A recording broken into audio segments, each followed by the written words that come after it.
Hello and welcome to Gaming Like It's 1979. Today we have a very special thing we're going to do, which is we have got an early access game from Digital Eclipse, makers of The Making of Karateka, and they have done something a little bit wild, a little bit crazy.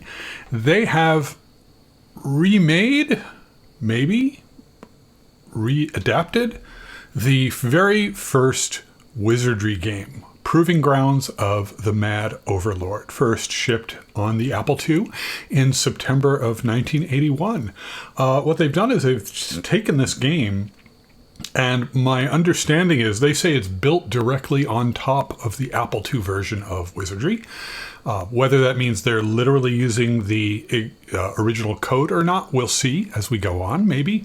And then they've kind of wrapped it in a 3D Unity engine with modern art. Anyway, I have not played it. I know very little about it. I figure we'll just play it for a while, maybe, I don't know, half an hour or so, and let's check it out. And while I'm doing that, I'm probably not going to be looking at the camera. I apologize if that's a little weird, but I want to get into the game. And I'll talk a little bit about Wizardry, about what it meant to me, about what it was like playing Wizardry back in 1981. It's a really seminal game. It probably is one of the 2 or 3 games that has the greatest influence on RPGs that we play today. Let's check it out. So you start the game and you get this explanation from the authors, and we're going to hit continue. Oh, and we have music. Sorry, I was clicked out of the window, so I wasn't hearing the music. Let me turn that down a bit. All right, let's go ahead. We get a beautiful splash screen, and we have just a couple options here. New game credits and quick game. We're going to choose new game. In this remake, you start a new game with a starter party of 6 pre-made level 2 characters. That's interesting. One of the things they've done in this game is they've made some kind of balance changes to the game. And they say that if you don't like the balance changes, you can go to old school mode. So I'm actually going to use their pre-made characters, and I'm going to do it for 2 reasons. The first is Wizardry was ridiculously hard. Oh, that's lovely. Look at that little animation as you go to different places in the game. Wizardry was ludicrously hard, and one of the hardest things about the game, I mean, where to start? One of the hardest things about the game was that level 1 grind was just awful, and characters died.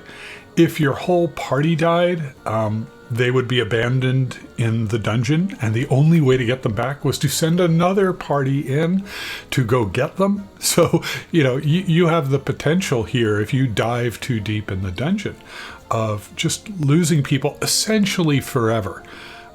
If I recall correctly, there was a utility on the back side of the disc that you could recover a party that was in the dungeon, but they lost everything they were holding. All right, so I think we want to go to the inn first. That's so they can stay. What I want to do is inspect these folks, because I don't know whether they need equipment or the like. So let's select Sesmar. Okay, so now we can actually see what Sesmar is holding, although I still can't inspect him. I gotta figure that out. So Sesmar's got a long sword, a large shield, and a chainmail, so we'll assume that that's our fighter. Identify, we can buy items, sell items, and return them. Switch characters left alt and right alt. I bet that's what I have to do. Okay, Sarah is clearly a paladin of some sort. So we've got our 3-fighter front line, very traditional. Short-sworded leather armor, this is probably our thief.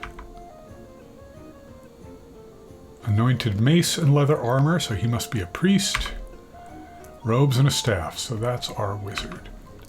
All right, we're going to try and go into the maze. So one thing you may notice here, if you play today's games, is, boy, this looks an awful lot like Etrian Odyssey. And that's it. Etrian Odyssey is actually, or Etrian, I don't know how to pronounce it, is actually wizardry with more livability. And I know that seems hard because Etrian Odyssey has a reputation for being hard, but the fact that it draws the map for you or lets you draw the map in game is a huge life improvement.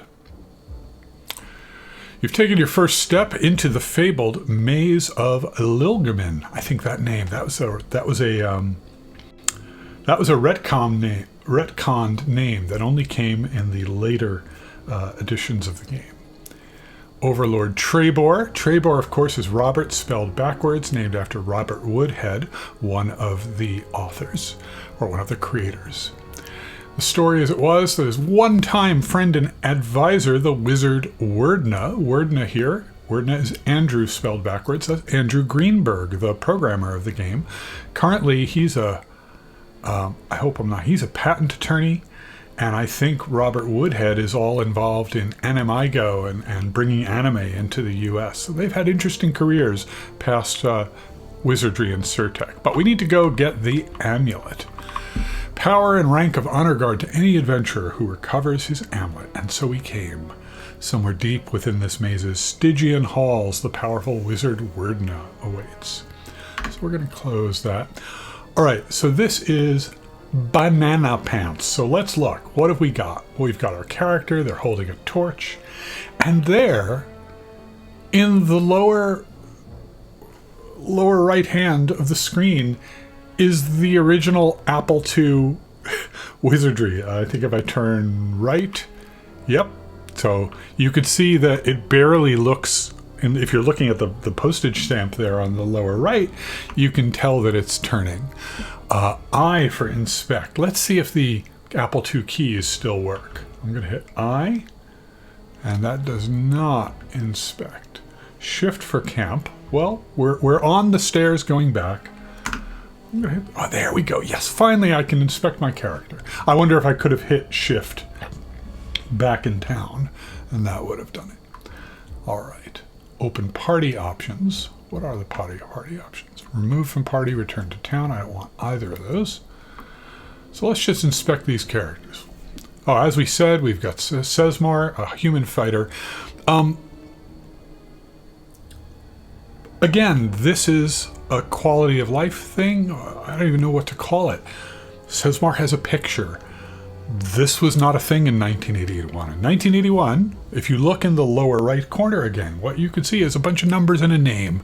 We got his name, we got his race, whole side conversation about how race in RPGs is a problematic concept. We have G for good, that's his alignment, and we see that he's a fighter. And we have a bunch of statistics. So let's see if right alt will move us through. Moved us through the wrong way. Oh, because that's left alt. Sarah is a priest. Oh, we've got a priest party rocking 2 priests. I never would have done that. A neutral human fighter. Okay. A neutral thief. A bishop. Oh, a priest and a bishop. So bishops can eventually cast both priest and mage spells, and they're the ones who identify items later in the game, which identifying items is very expensive if you don't have a bishop with you.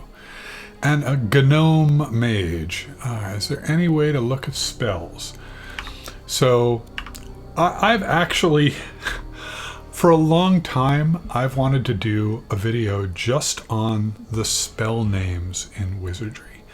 So we could see here that we've got these 2 starter spells. Catino, which makes people go to sleep, and Halito, which is like a tiny fireball. It just hits one target. I'm over 50. I played Wizardry the year it came out. I would go over to my friends Jeff and Steve Hollander had an Apple II, so they were very fancy people. And they had Wizardry. They bought it. They had the box. They had the manual.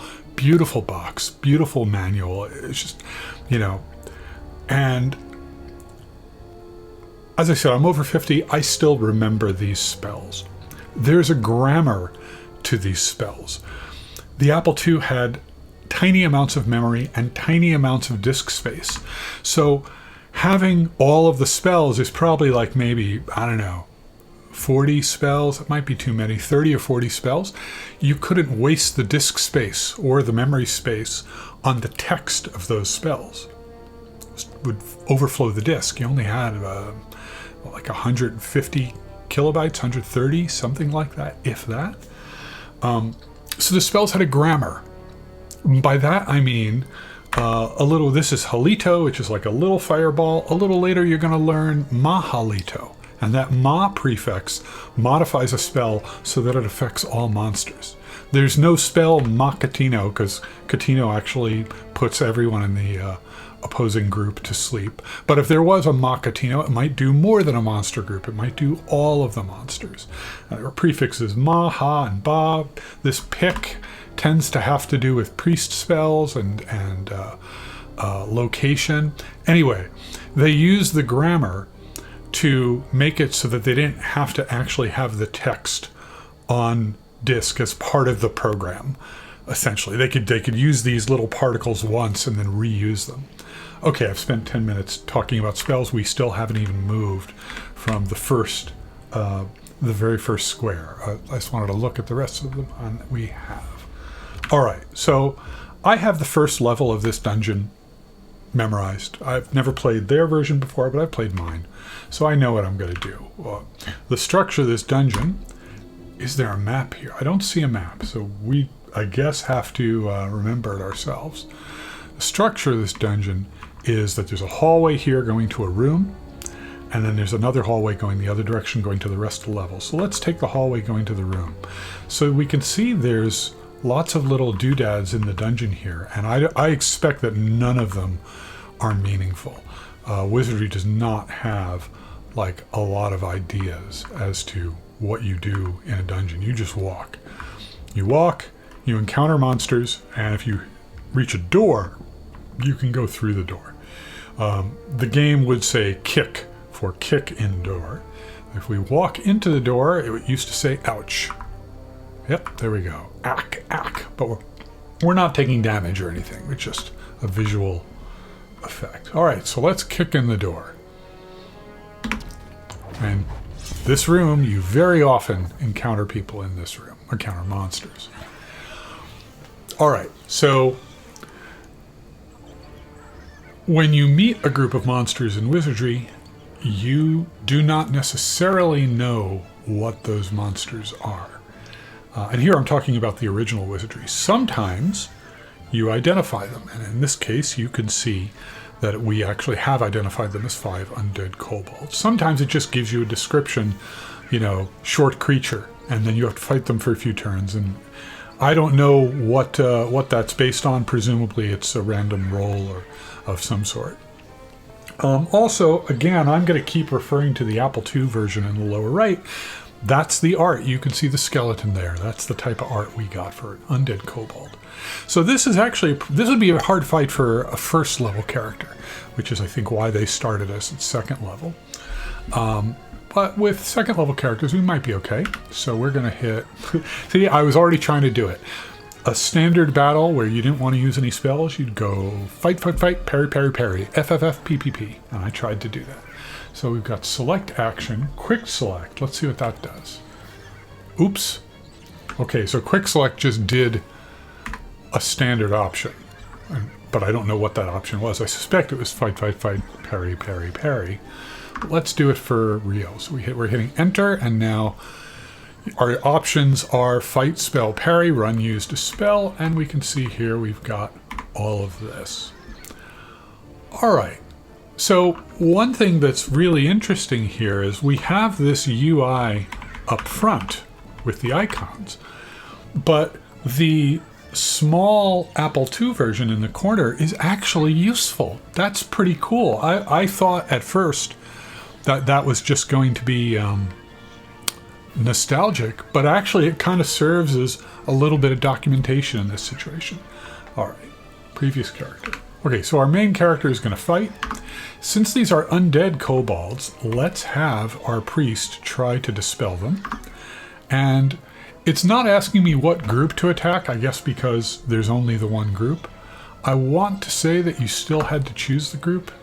Now we're on our back row. The back row of characters can't fight. They can't reach. There's no concept of reach weapons or pole arms or anything. They could cast spells, but we're just going to have them parry. Meaning, you know, if I end up in the front row, please, if you hit me, try and give me an armor class increase. And I don't want to waste my Catino or my Halito spell on a kobold just yet, so we'll just have the mage parry. All right, finally, here we are. Round 1. Ooh, already taken some damage. We did not dispel them. All right. Now there's only 3 left. We're going to do the same thing again. Although we'll try and have our bishop. Let's have him heal. Oh, he only has mage spells. I was going to try and have him heal Hawkwind. Great name for a character. Full respect. You know, I would have named a character Hawkwind in 1981. We'll just parry. Let's see how it goes. Oh, and he's dead. We have lost our first character. This is Wizardry. All right, we're in trouble here. We're in a tight spot.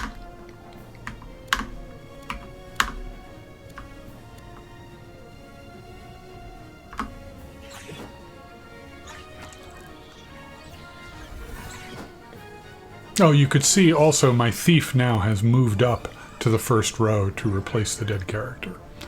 And we've healed Sesmar, who is in a little bit of trouble there. Let's try the quick select here, because fight, fight, fight, parry, parry is really all I want to do. Oh, these guys are missing. Okay, 1 left. I think we'll survive this. And then we get to go back to town, which is a very wizardry experience. All right, was it worth it? What did we get for all of this? We got nothing. We got some XP, and that's it. Now you might say, well, okay, but we're in a room, right? Surely there's something in the room. And the answer is no, there's nothing in the room. You might encounter more monsters in a room, or you might encounter, I think, no, you can't even find treasure chests. You only find treasure chests. Some rooms do have plot events, and some have, I think, you know, special treasure chests or the like. But for the most part, the dungeon is basically empty, and the plot, such as it is advanced through fighting. All right, so we're going to go back to the castle. So now what do? We got a dead dude. Well, we can take him to the Temple of Kant and try to bring him back to life, which costs money. It costs 500 gold, and we have 60. Welcome to Wizardry, Proving Grounds of the Mad Overlord. This is the experience. You go into the dungeon, you get killed, you lose characters, and you lose more than you started with. So what do you do in this situation? Well, resurrecting characters costs money. Fortunately for us, creating new characters or recruiting them, I believe, is free. So what are we going to do? Well, first, we're going to visit the tavern with a corpse in tow. And we're going to remove Hawkwind from the party. There we are. And now you could see he's on the roster. The people at the tavern are extremely understanding. They don't mind that you dropped off a corpse and have left it in their house, in their building forever. All right. And then we go to the training grounds. So this is great because we actually get to see what character creation is like. Create character, inspect roster, delete, and edit. Let's inspect the roster. What do we got out here? Now I wonder if these... okay, so it looks like the roster is just the characters who've already been created. these 6 that we saw. So when I said that I was cool taking the starting party, I said there were 2 reasons and I only gave 1. The second reason was, apart from Jeffrey and Steve Hollander, who, as I said, bought the game, the way most of us got Wizardry was we pirated it. I'm sorry. It was very, very deluxe. In order to pirate Wizardry, you had to pirate 2 discs, often 2 sides of 1 disc. And of course, since you were pirating it, you tended to get a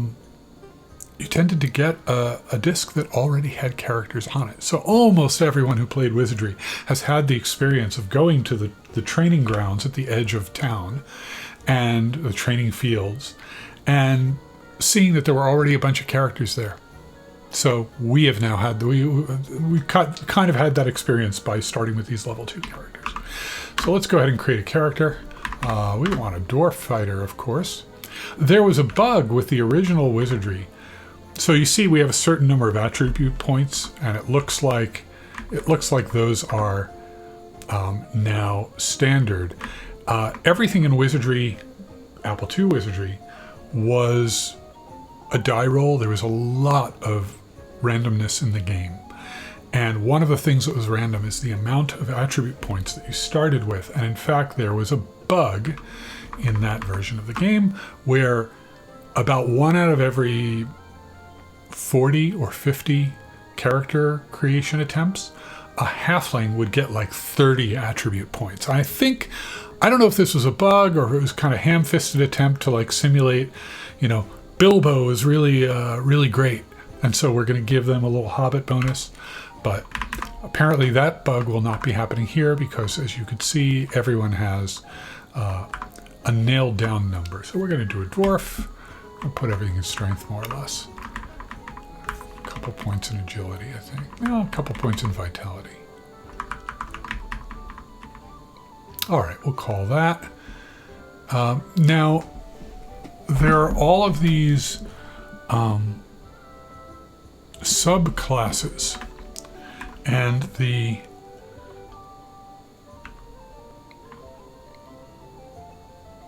oh dear. Okay, so as I give and remove stats, you can see that those subclasses come online or disappear. And what you might notice is we've got samurai down there on the bottom, and it seems, how can you be a samurai? The answer is it's really hard, but unlike Dungeons and Dragons, your attributes don't stay the same. They go up and unfortunately down, sometimes randomly, as you gain levels. But we're gonna play this one straight, and we're going to just make him a dwarf fighter, and give him a good amount of agility and trust that he's going to gain strength as he goes. Okay, we'll make him a good fighter. Alignment in this game does matter. You can have good characters in a party with good and neutral characters, and evil characters in a party with neutral and evil characters. But you cannot have good and evil characters in the same party. And certain classes are locked to certain alignments. So, for example, I think a thief cannot be good, can only be neutral or evil. A lord, which is like a paladin, cannot be neutral, if I recall correctly. So we're going to make this guy neutral fighter, and we get to, oh, look at all. I was wondering about these. Now I'm told there's different art styles here. I don't know if that's on purpose. And what does the little icon mean? Maybe that icon means under construction.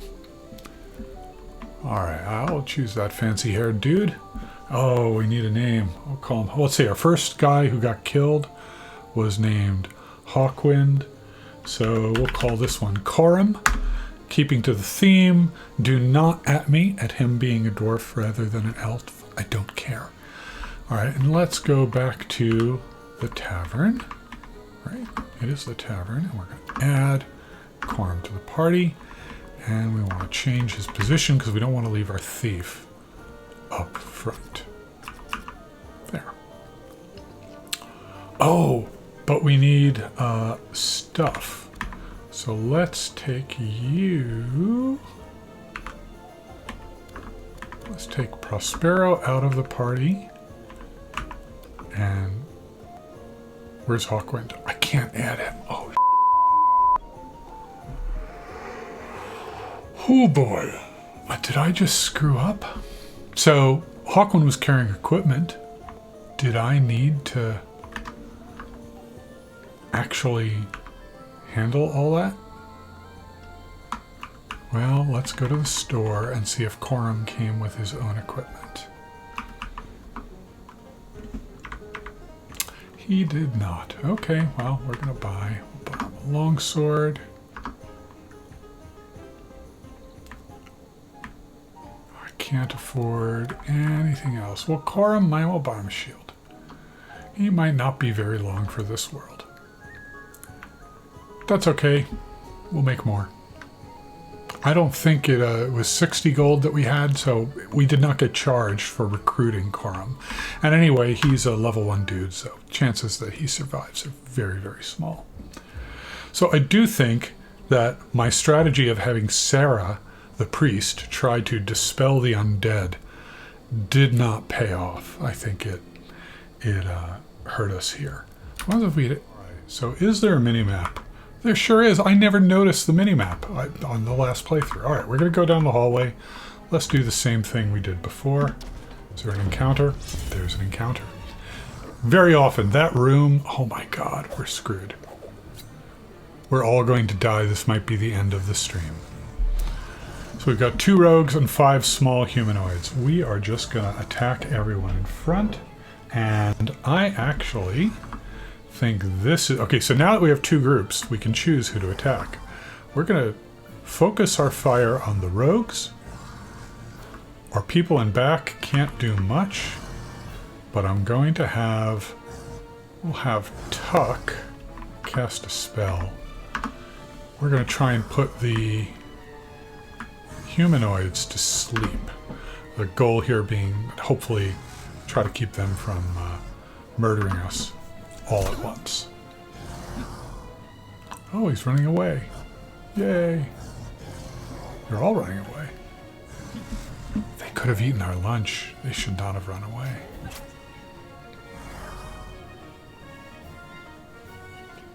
Okay, so it looks like one of them fell asleep. Well, it's better than nothing. And it looks like it's always defaulting to fight, fight, fight, parry, parry, parry. They ran away, we got 0 XP, but took some damage. Oh well. Well, that sucks. Would have been more interesting to have a party wipe. Alright. So now we have a chest. It might be trapped. The character is giving us a hint. Hints like this did not exist in the original game. We can see we have some... hints telling us what their chance of detecting a trap is. So it is a trapless chest. So this could be wrong. He's saying, this is the thief saying he thinks it's a trapless chest. If he can be wrong, in which case he'll typically get poisoned. Well, let's see what happens. We'll have him open it. All right, and we got some gold. Each party member receives 13, so that's about 60, 70 gold, and that's not too bad.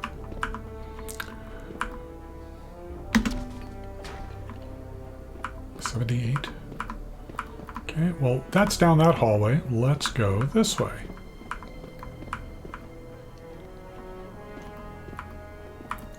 All right, and down this hallway will be another room. Is there a way to get... Oh, okay, so hitting M brings up, gives us a large version of that. I was hoping to get the mini-map kind of expanded into a big map. I'm sure there's a way to do that, or if there's not, maybe they will add it. It is an early access game. Okay, another fight. All right, looks like 3 orcs, and we've been surprised. We're gonna all die.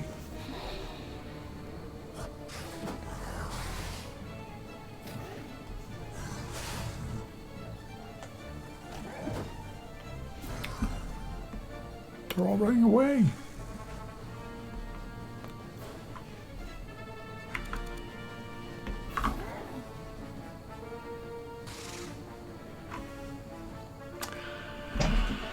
Yeah, it's the fleeing thing is very annoying because why you're on the first level of the dungeon is in fact to grind some experience, and if they run away, you don't get that experience, which sucks.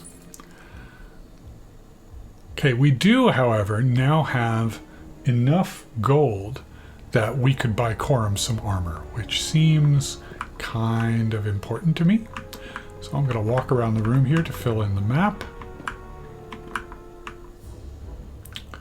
And we're going to wander back to the town. I know a lot of this is me doing stuff in the town.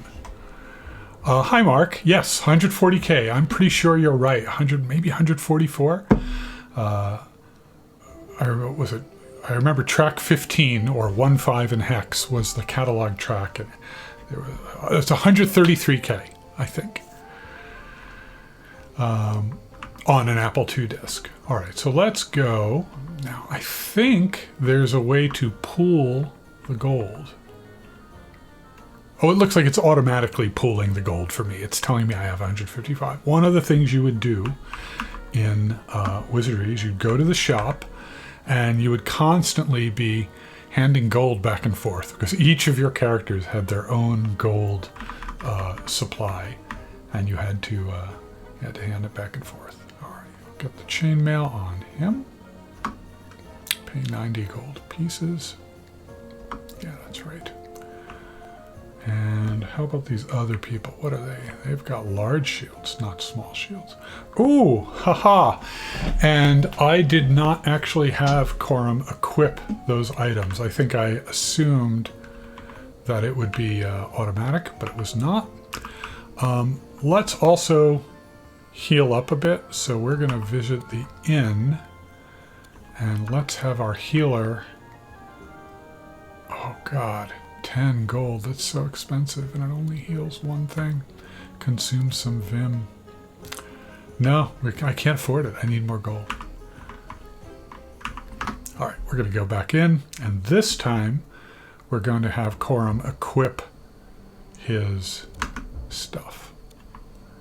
Select character, inspect character, items, select item, equip. All right. He feels very inadequate because he's... why is this naked guy attacking us? He must be very powerful. That's it. I love it. So it does look like the mini-map unfills in, which seems like a decision. Okay, and that time... sometimes you would just sit here opening doors. Yeah, I just did it. Walk in, walk out, walk in and out. The goblins have a very effective passage network of secret doors to get back and forth. All right, so it's 3 kobolds. We can take them, I think, if they don't run away. All right, we killed at least one. It's better than nothing.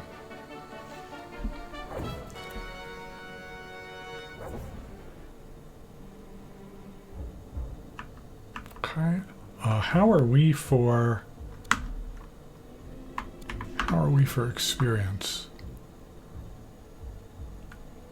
400 XP per character away from 3rd level. And he's very far away. Okay. Let's go find the elevator. Now, we cannot actually go in the elevator. Oh, by the way, spoilers for a 40-year-old game. Okay, you're just going to have to deal with it. We cannot actually take the elevator because my belief is we need an item that's somewhere on the 1st level. I want to say the blue ribbon. But this is where the game starts to open up. So we have all of these ways to go. I'm just trying to brag here and show my, you know, there's all sorts of things like names of people who love me that I can't remember, or like my first dog, or all of these precious memories. I don't have any of them, but I have the map to Wizardry, Proving Grounds of the Mad Overlord, 1st level. in my brain. So my recollection is that, well, we may not get there. Just past where we're standing here, there's an area of darkness. And there's a route through the darkness that eventually brings you to an elevator. We'll see if I remember it, if we survive this battle.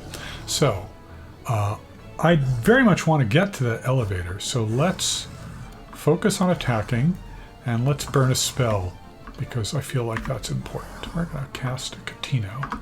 Try to put some of these dudes to sleep. Ooh, nothing hit. Two of them fell asleep. Okay, we can just do the quick select here, I think.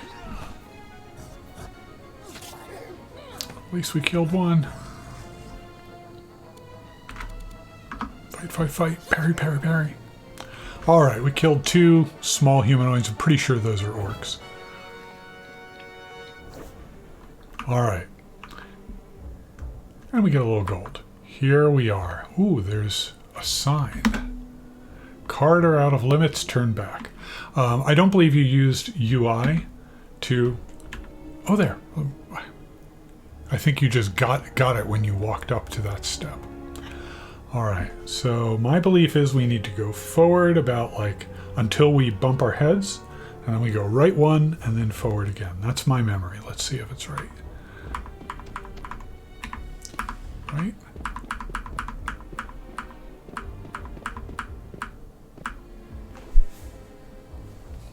40 years! 40 years and I still remember it. Can we actually go down? Use elevator. Okay. Gotta turn that way. And there should be A, B, C, and D is where we can go. So we can go see if we can actually go down. Oh my god, we can. This is bad, man. This is really bad. Because there's no way I can survive on this floor, right? Like, I can barely survive on the first floor.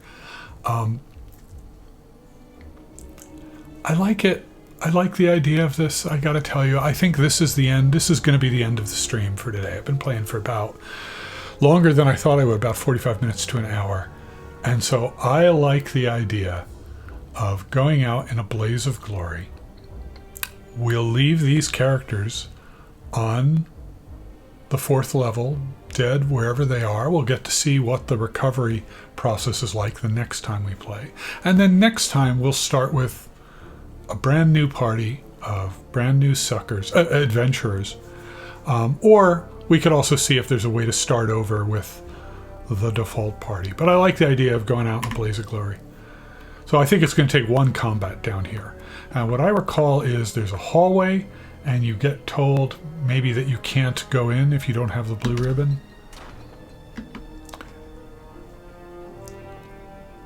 Come to... Okay, so we just can't go in.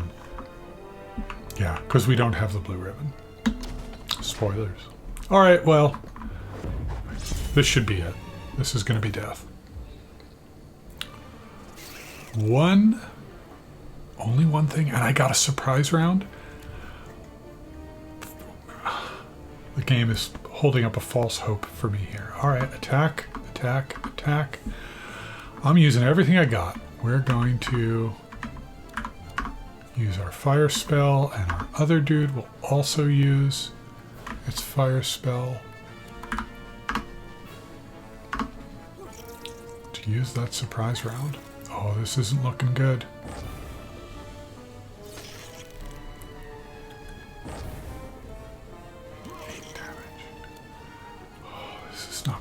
This is not gonna go well. I think he's out of spells. He's got 1 more spell. You can see the list up there. He has 1 first level spell left. Kind of vaguely D&D rules for spells. My guys just are not hitting. Mages are doing a good job.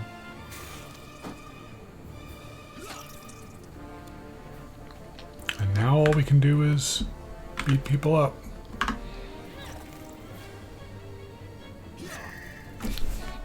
Oh my god. How much XP does this guy give? 186. Wow, not bad for one guy. Oh, so we have someone who is actually leveled up. I think that's our thief, if I recall correctly.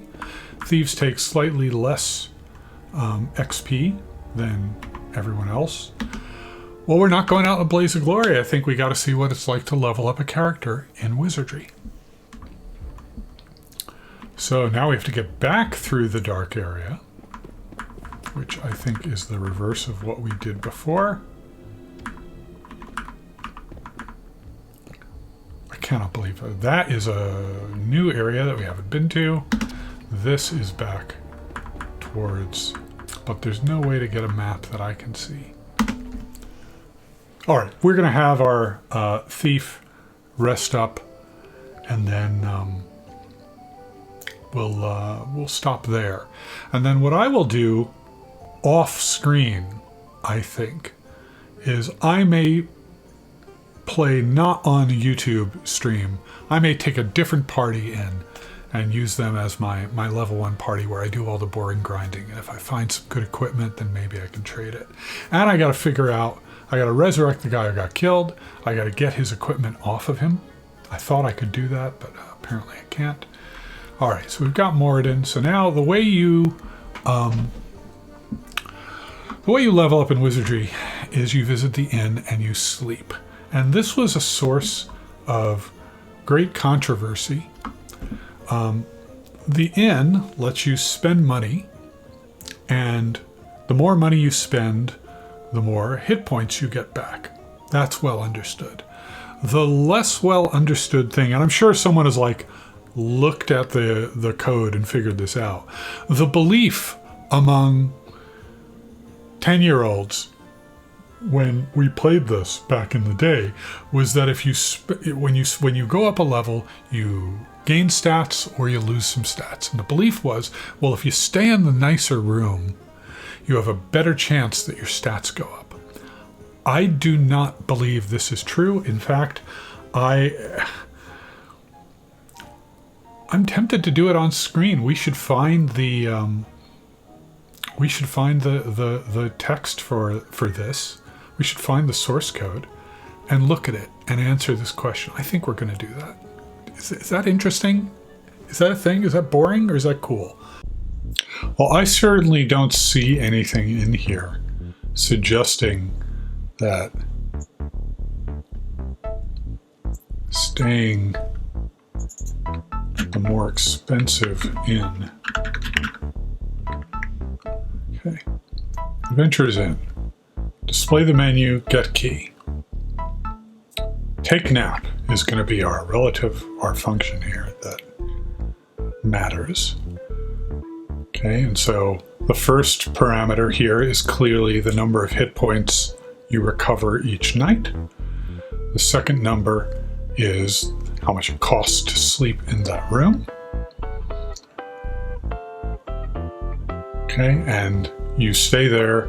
It's basically doing a loop until everyone is, I guess everyone's okay, until falls. All right, so let's look at take nap. Procedure, take nap. Why procedure and not function? In Pascal, a procedure does not return a value. It's what you use when you're just using side effects. And a function returns a value. And back then, procedural programming was all the rage. Today's functional programming people get the vapors when they hear that. Okay, so what do we got? How much hit points you have left, how much gold you have left. So-and-so is healing up. Yeah, I don't see... Oh. Ha! Okay, this is a cute little Pascal thing. We have procedures nested inside procedures. So it's hard to tell from on screen here, but this heal HP procedure is actually a sub-procedure of take nap, which is probably a sub-procedure of some other larger procedure. This is not great style today. People don't consider it great style today, but we did it all the time back then. Okay, so take nap. Gold for nap. All right. If the gold is greater than 0, make sure they have enough gold, and if they do, heal their HP. Okay, and then give them a new level if they earned it. Let's see. So it looks to me like there's no parameters here to character new level. So I don't think so. What we've learned after all that time is that the belief that I had as a kid, that spending more money at the Adventurers Inn would give you better stats on level ups, was false. I feel like my world is crumbling down around me. This is a belief I've held for a long time, and I have to let it go. All right. Well, what I'm going to do is I'm going to pretend that we're going to stay here for free. I'm not pretending. I'm actually going to do it.